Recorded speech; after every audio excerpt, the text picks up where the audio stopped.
Anthony Albanese has been re-elected as Australia's Prime Minister in a huge victory for his ruling Labor Party over the opposition coalition. The federal election results in Australia echo those in Canada earlier this week, with an incumbent centre-left government storming back from weak polling to win in comprehensive fashion. Incumbency curse? What incumbency curse?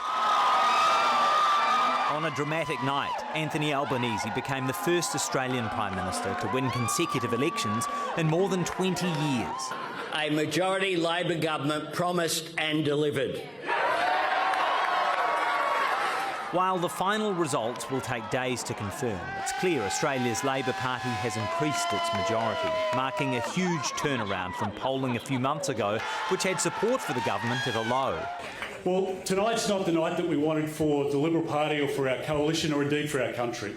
Liberal Party leader Peter Dutton not only faced a loss of the overall election, but the ignominy of losing his own seat. Now, we didn't do well enough during this campaign. That much is obvious tonight, and I accept full responsibility for that. Earlier on, I called the Prime Minister to congratulate him on his success tonight. It's an historic occasion for the Labor Party, and we recognise that.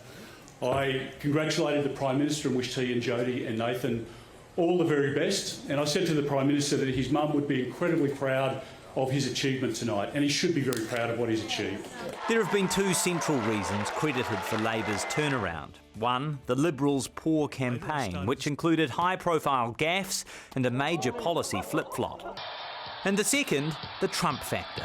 Peter Dutton was described by opponents as Australia's Donald Trump, and while he fought to disabuse the comparison, it didn't take much to read between the lines in Anthony Albanese's victory address. We do not need to beg or borrow or copy from anywhere else. We do not seek our inspiration overseas. We find it right here, in our values and in our people. In the audience for Labor's victory was New Zealand's Labor Party campaign chair. They've run a really clear campaign. They've focused on a few key things that matter to voters, and they've been able to highlight what a change in government would mean with significant cuts.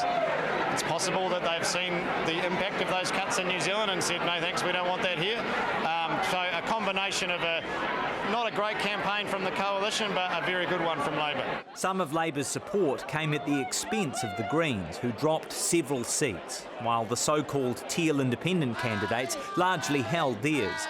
And as Anthony Albanese wakes up and prepares for his second term, his victory serves as a reminder, in the face of global volatility, how quickly fortunes can change.